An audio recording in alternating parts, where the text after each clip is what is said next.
I was explaining to somebody over the weekend, and we were kind of going back and forth talking about Christmas and holidays and stuff. And don't get me wrong, I absolutely love holidays. I think that it's dope. Any excuse that you can use to get with family is a great thing. Let me say that again. Any excuse that you can use, and I'm gonna read the super chats and the cash app shortly. Any excuse that you can use to get with family is a phenomenal thing. You know what I'm saying? So get with your people. We work a lot. We take care of business, and be on top of that. All right. Be present. Put your phone down for a second. Talk to your people and all of that. But I was explaining to somebody over the weekend that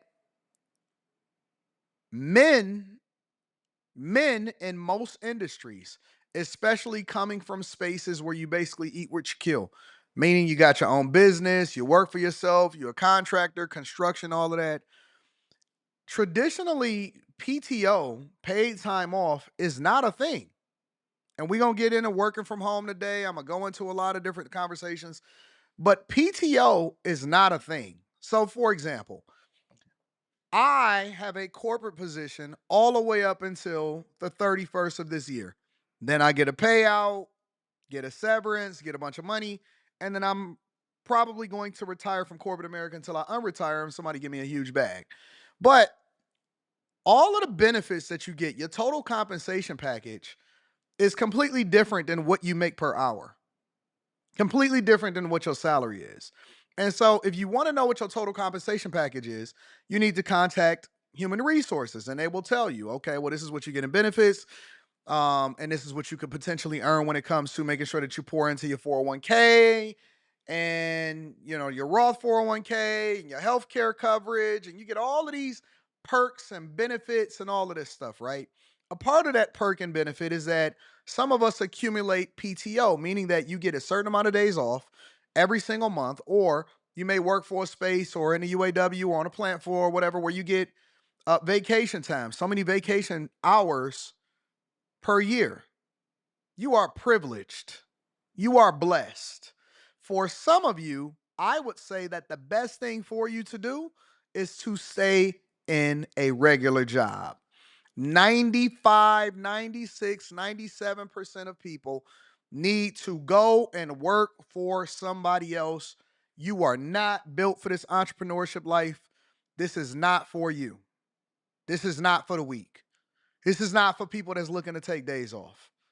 This is not for people that's, trying to figure out when they next off day so they can plan their vacation. We plan as entrepreneurs vacations around our work schedule. So for example, I know people that work seasonal, do seasonal work, right? They may be in construction or they may be working in an environment where they outside a lot or whatever, so on and so forth. And so they then stack up as much as they possibly can. And then they take their vacations during times where it's a lull, where it's a down season, where they know it's not going to be as much work.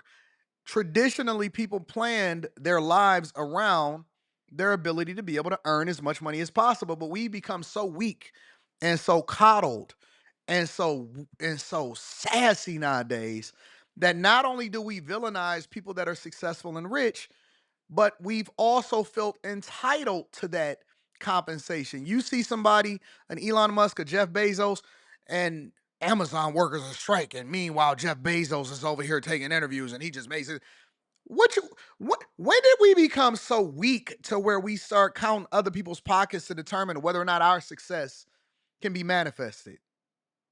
One of the reasons why America and everybody is trying to get over here is because most people understand that you're supposed to build your way up.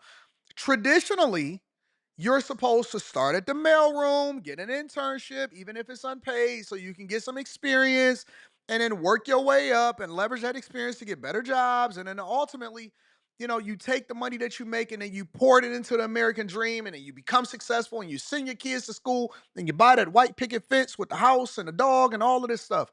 Now, let me tell you how far society has devolved and why they say weak men are literally, and I'm not just talking about men, I'm talking about men and women, are the foundation of who we are today. Is because now we feel like you're supposed to start at the bottom and get paid a livable wage. when those jobs were traditionally reserved for high school kids. I remember when we used to go to Cedar Point, because that was like a tradition for people in Detroit. We would either go to Cedar Point or you go with your senior trip, you would go to Cedar Point or whatever, so on and so forth. And those were seasonal jobs. Like you would see kids working there that was, on break, or they was taking they summer off and stuff like that. Disney World, they over here filing lawsuits talking about they need to pay them a livable wage. You supposed to get paid $30 an hour to flip burgers nowadays and get PTO. And get PTO. Seriously, it's crazy. It's insane. So we've devolved as a society, but traditionally you eat what you kill. And to bring it back to the conversation about the whole holidays and the Christmas and stuff like that, I was telling somebody that, I don't look at life in the same lens as a regular everyday person, because regardless if I'm working in corporate America or not, or, I go into the entrepreneurship bag or I have those conversations,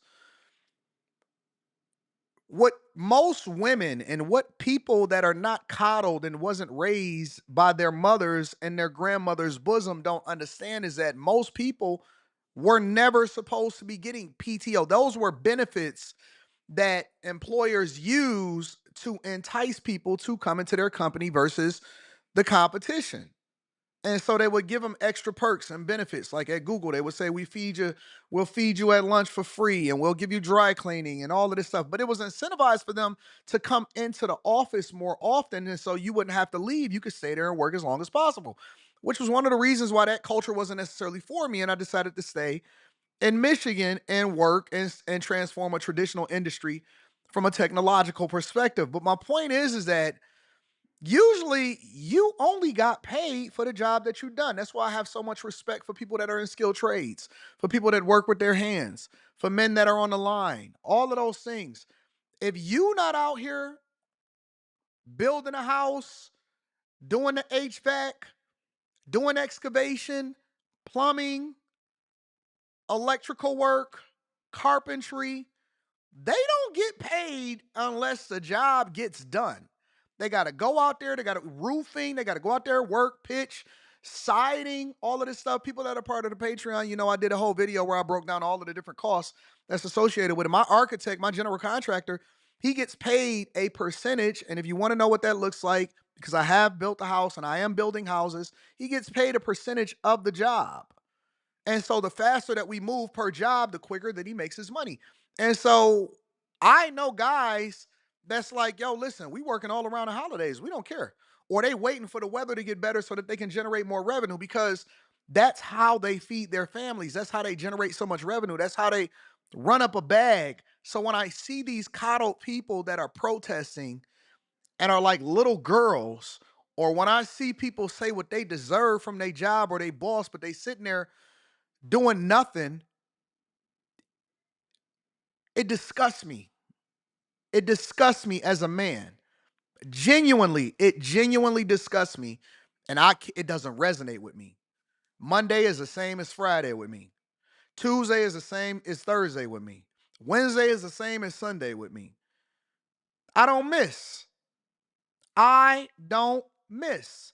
I am not worried about what everybody else is doing. I don't tailor my life to what everybody else's cultural norm is. And that is the difference. That is going to be the separation between those that have and those that don't. Those that's begging and waiting for the federal government to give them a job, and those that go out and create opportunity for themselves. They leverage the position that they in to ultimately continue to benefit them. And that's how I know that opening up your business or entrepreneurship, it's not for you. It's not for everybody. If you think that you can take a day off just because you sick or you not feeling well,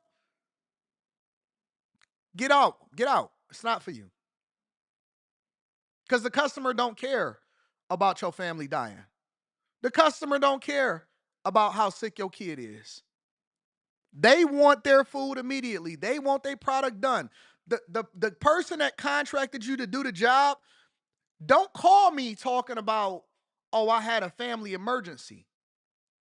I have a deadline to meet, and if I don't meet that deadline, then it's going to cost me more money.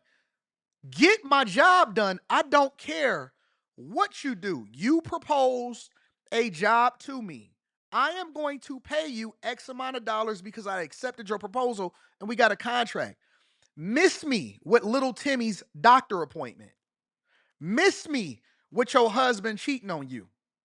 Miss me with your grandma feeling a certain type of way about the fact that you voted for Republican instead of voting Democrat.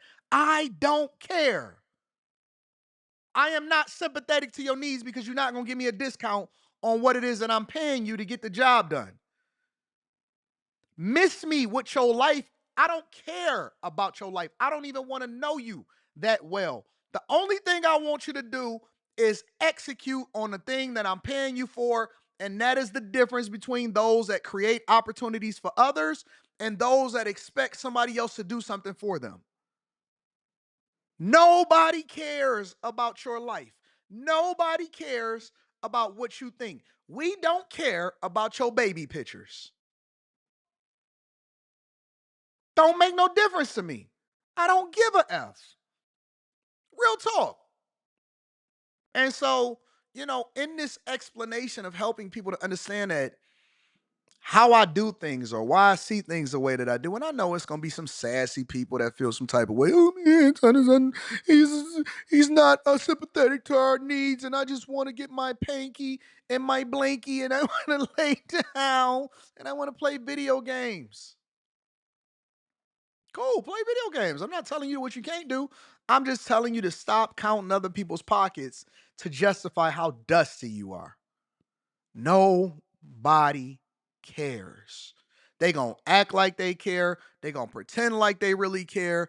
They gonna say, "Oh my God." They gonna hear you give you a like for the algorithm on your Instagram post. You gonna put up your GoFundMe, and guess what? They gonna move right on along with their own regular life because everybody got problems. Everybody in the world got problems. I don't care who you are.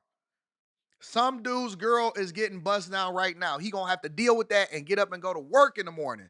Somebody's kid is bullying somebody else's kid, and they gonna have to get their kids together. Guess what? Do your job.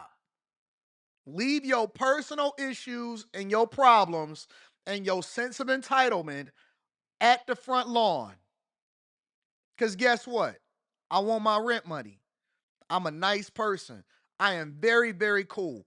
We all family until you miss a rent payment. Then we got problems. Now we gotta have a conversation. Oh man, I got laid off on my job. Oh yeah? Ah, word job. Oh, I'm getting divorced and you know, um, I said I wanted to be single until married and oh yeah? What that got to do with my rent though? I still got to pay my property taxes.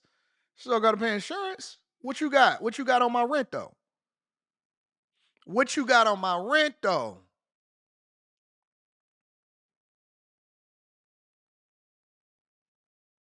Ah, word. That's messed up. The first is coming up though, right? The first is coming up though, right?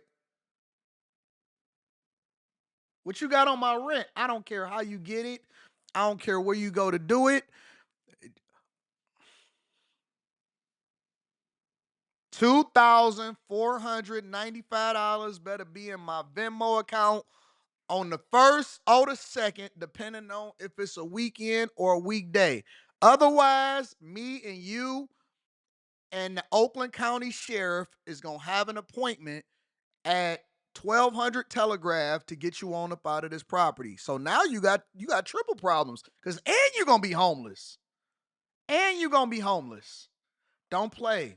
Don't play with my money, man. Listen, I don't care if you owe me $5 or $500,000. Don't play with my money. I'm coming to get it. I'm coming to get my money. I don't care if it costs me $10 to collect five. I'm coming to get my money. And if you don't have that mentality, if you don't understand what it takes to be a grown up, go back and live with your parents until you're ready for it. Because society don't owe you nothing. And the sense of entitlement that we got inside of United States of America has made us weak. You wasn't talking about that when you was over in Tulum. I see your Instagram photos. You wasn't talking about making sure that you had money for a rainy day fund. Remember you said you didn't like Dave Ramsey? You didn't like the baby steps? You didn't like baby steps. Remember that? Remember that you was making it rain and busting it down for a real one? Remember you was tossing bottles and having a whole bunch of fun with your friends and family? Where my rent money at? Where my dollars at? You made it rain on them, make it rain on me. I'm just telling you, grow up. Grow up. Do what you got to do to feed your family and stop putting generational curses on your kids, forcing them to take out student loans. Let's get started with the show. I didn't know that this Monday was going to go like this. I just wanted to have a quick conversation. Let me go ahead and read some of these super chats and these cash apps, and we're going to go ahead and get started. Tap into the Patreon. Tap into the Patreon so that we ain't out here looking dusty and you ain't dependent on the federal government or Anton from AntonDaniels.com to feed your family. Because guess what? I ain't got nothing but $40 for you. I, ain't- I, I ain't got nothing. $40 is my limit. $40.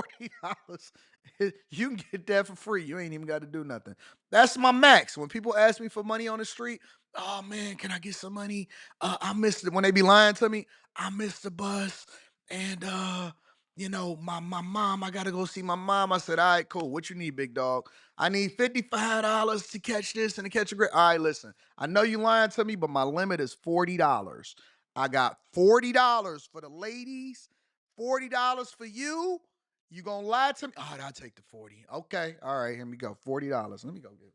I got $40 on me. Let me see something.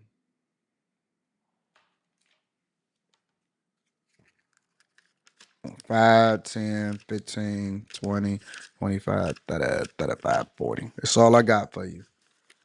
That's all I got for you. $40. 10, 20. That's the 20 right there. That's 20. That's the 40.